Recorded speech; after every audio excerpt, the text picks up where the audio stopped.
बच्चे पढ़ रहे हैं उसी तरीके से अल्पसंख्यक समुदाय के बच्चे भी यूनिवर्सिटीज स्कूल में पढ़े, उनके लिए अलग से अल्पसंख्यक यूनिवर्सिटी, अल्पसंख्यक संस्थान या फिर मदरसों की क्या जरूरत है? बिल्कुल सही। बहुत बहुत शुक्रिया विद्यानाथ जी, झा जी। जितने नाम आपने गिनाए, कितने कितने साल की सजा हुई इनको, कहां बंद है, किस जेल में है, बताइए। जितने नाम बताए इनकी सजा बता दीजिए, कहां से सजा हुई है, कितने साल जेल में है, कब है, क्या हैदरा में, डिटेल ये भी बता दीजिए। नहीं तो नंबर एक। नंबर दो, हाँ, नंबर दो ये कि आर्टिकल 29, आर्टिकल 30 को सबसे पहले रिमूव कीजिए जो हमारे संविधान में है। आर्टिकल 26 को रिमूव कीजिए जो हमारे संविधान में, उसको हटा दीजिए पहले, और आ जाइए आप। मैं एक मिसाल देता हूं, मेरे दांत में एक दर्द आ गया, मेरे दांत में एक कीड़ा लग गया, मैं डॉक्टर के पास गया तो कह रहा है कि नहीं साहब पूरा मुंह सिलना पड़ेगा, क्योंकि जब सिल देंगे ना तो दांत में दिखाई देगा ना कुछ होगा, पूरा मुंह सिल देंगे। तो आप बताइए, आपके दांत में दर्द हो तो आप ऐसे डॉक्टर के पास इलाज कराएंगे कि उस डॉक्टर को पागल कहेंगे? क्या कहेंगे? एसएन सिंह साहब जो है, मैं कहूंगा कि आपका तर्क ही गलत है। आप भी एक मिनट, अगर कार्रवाई करनी है तो राष्ट्रीय मुस्लिम मंच पहले बंद करो। जो अल्पसंख्यक बीजेपी का जो अल्पसंख्यक माइनॉरिटी मोर्चा है वो बंद करो, इन सब पे ताला लगाओ ना।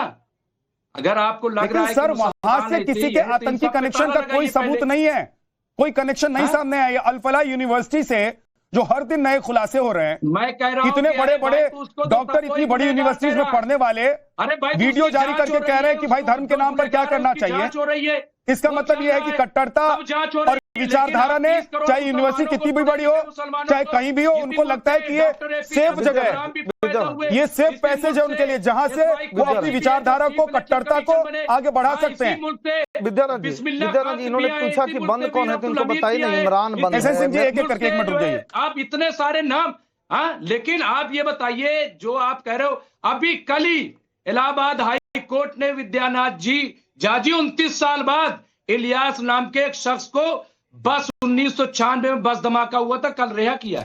कहा इनके सबूत नहीं, में 29 साल बाद रिहा किया गया। आपने खबर दिखाई, आपने वो खबर चलाई, आपने उसका बयान लिया? नहीं लिया ना, आपने नहीं लिया। लिया आपने? क्यों नहीं लिया? जाइए चलाइए उसका इंटरव्यू। 29 साल वो जेल में रहा, 29 साल बाद वो छोड़ा गया क्योंकि पुलिस सबूत ही नहीं दे पाई कि बस में रखा कहा गया। अब ऐसा पहला मामला आतंकवाद है, ऐसा मुसलमानों के साथ ही होता है? नहीं, अच्छा चलिए और आ जाइए। और नहीं, मैं मेरे सवाल का जवाब दीजिए ना। एक मिनट, कि ऐसा पहला मामला है कि 30 साल तक कोर्ट कार्रवाई में कोई रहा हो और उसके बाद कोर्ट ने उसको बरी कर दिया? नहीं, हम कह रहे हैं तो उसको दिखाइए ना। तो विक्टिम कार्ड क्यों खेल रहे हैं? की बात कर रहा हूं मैं पूछ रहा हूं सर, विक्टिम कार्ड क्यों खेल रहे हैं कि मुसलमान था, इस गतिविधि में पकड़ा गया, 30 साल तक कोर्ट कचहरी के चक्कर लगाता रहा। आपके जैसे कोई मुसलमान क्यों नहीं पकड़ा जाता है? अरे भाई और आ जाइए, मैं कह रहा हूं ठीक है पकड़िए, आप तो खबर भी चलाइए जब वो छूटे तो। सर मैं ये कह रहा हूं कि आप तक खबर क्या घर चलकर पहुंची है? आप तक किसी न किसी माध्यम से खबर पहुंची होगी ना। कौमी सलामती के मुशीर हैं अजीत डोभाल जी, उनका बयान सुना आपने? उन्होंने क्या कहा?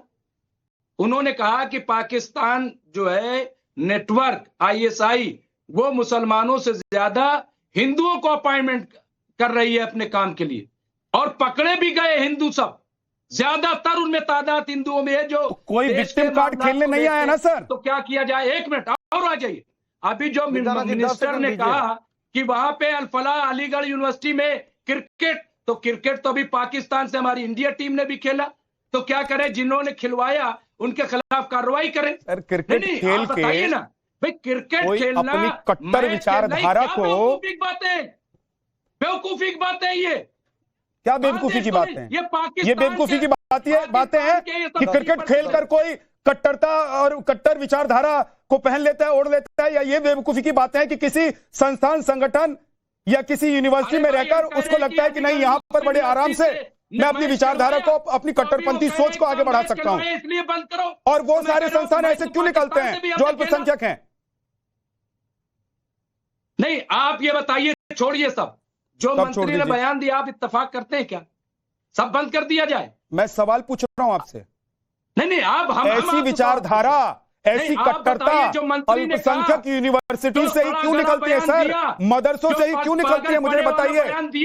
मैं पूछ रहा हूं, ऐसी कट्टरता, ऐसी विचारधारा, ऐसी आतंकवादी गतिविधियां और इनका लेना देना इन अल्पसंख्यक यूनिवर्सिटीज और मदरसों से क्यों निकलते हैं? सिर्फ मदरसे कहां निकलते हैं आप बताइए?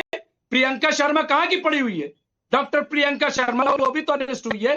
हाँ, तो प्रियंका शर्मा और इस तरीके कई लोग अरेस्ट हुए। सुनिए मेरी बात, मैंने बताया, मैं बता दे रहा हूं। आपने प्रियंका शर्मा का नाम लिया, आपने प्रियंका शर्मा का नाम लिया, और मुझे पता है कि आप लोगों को एक प्रियंका शर्मा दिख गई तो आप लोगों को लगने लगा कि भाई यहां तो देखिए एक डिफेंस के लिए प्रियंका शर्मा का नाम आ गया, लेकिन प्रियंका शर्मा को पूछताछ के लिए बुलाया गया था। अगर आपके संगठन में, आपके संस्थान में कोई हिंदू काम कर रहा, आपके ऊपर कोई आरोप लगेगा और उसको बुलाया जाएगा पूछताछ के लिए, एजेंसियों को लगेगा कि पूछताछ करनी चाहिए, उससे पूछताछ करने के बाद उसको छोड़ दिया जाता है, तो आप उसको जबरदस्ती रगड़ेंगे क्योंकि आपको लग रहा है कि एक समुदाय को बचाने के लिए दूसरे समुदाय को फंसाना जरूरी है। हम कह रहे हैं कि भाई आप बताइए ना, 29 साल बाद वो बरी किया गया, 29 साल बाद फिर वहीं कोई सबूत नहीं दे पाई पुलिस कि वहां पे कहां किसने सर, रखा। ये कोई एक मामला है, मुझे ये बताइए। मामला नहीं है, देश में कोई ये पहला मामला था जहां पर किसी के खिलाफ कोई मामला चला, 29 साल तक चला, वो जेल गया, जेल से बाहर आया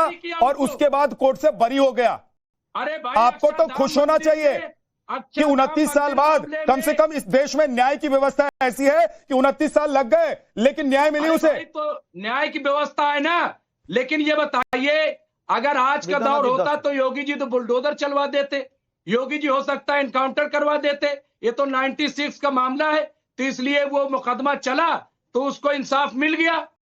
लेकिन ये जो फौरन कार्रवाई, मैं वही तो कह रहा हूं, कोई भी देश का मुसलमान, अभी वो मंत्री क्या कह रहा है कि कोई खड़ा नहीं हो रहा है। अरे भाई कैसे खड़े हो? कहां नहीं प्रोटेस्ट हो रहा है? हर जगह प्रोटेस्ट हो रहा है, हर जगह अखिलेश कटियार जी, कौन नहीं बोल रहा है?